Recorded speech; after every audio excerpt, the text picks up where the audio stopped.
Alright, today I'm going to finish up section 8.3, estimating a population mean. Previous lesson we covered how to calculate a t-distribution confidence interval for means. Today we're going to talk about how to use t-procedures wisely. When we do a confidence interval, the stated confidence level for the one sample t-interval is going to be exactly correct if the population distribution to begin with is exactly normal. However, in reality, no distribution population is ever going to be exactly normal.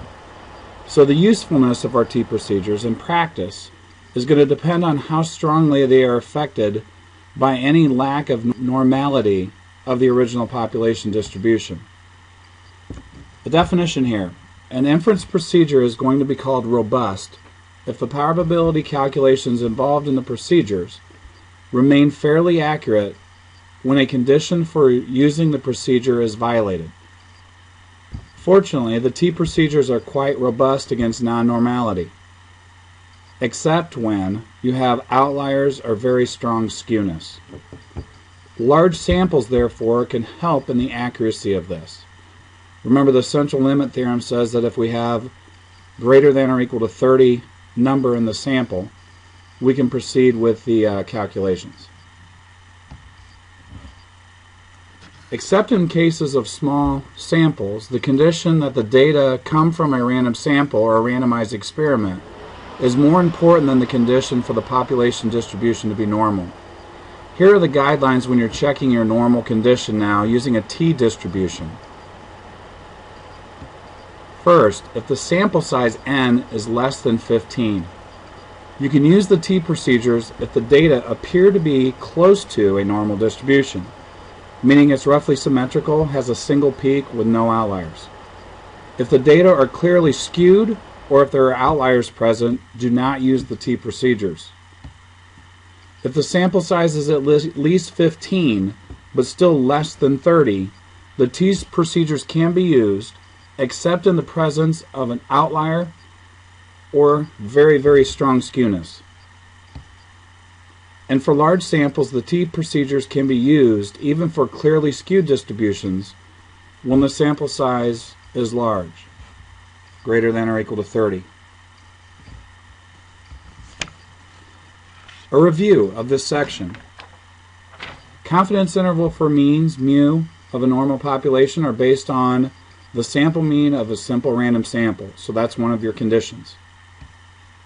If somehow you know sigma, and again, we rarely know what sigma is, we can use our z-critical value and the standard normal distribution to help calculate the confidence interval.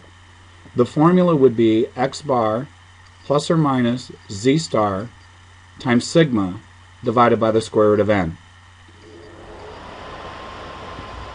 The sample size, if you're trying to determine the sample size needed, can be obtained using this formula.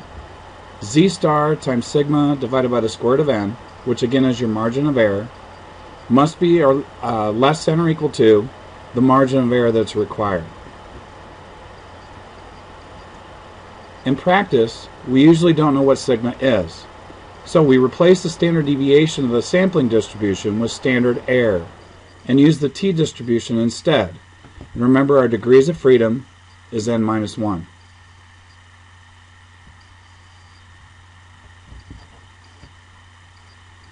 There is a t-distribution for every positive degrees of freedom. Remember, the t-table is actually a set of distributions, not just one single t-distribution. All are symmetric, have a similar shape as the standard normal distribution. The t-distribution will approach the standard normal distribution as the number of degrees of freedom increase. At the sea-level confidence interval for mean mu, it's given by the one sample t interval x bar plus or minus t star times s sub x divided by the square root of n. This inference procedure is approximately correct when the conditions are met of randomness, normality, and independence. The t-procedures are relatively robust when the population is non-normal, especially for large sample sizes. The t-procedures are not robust against outliers, however.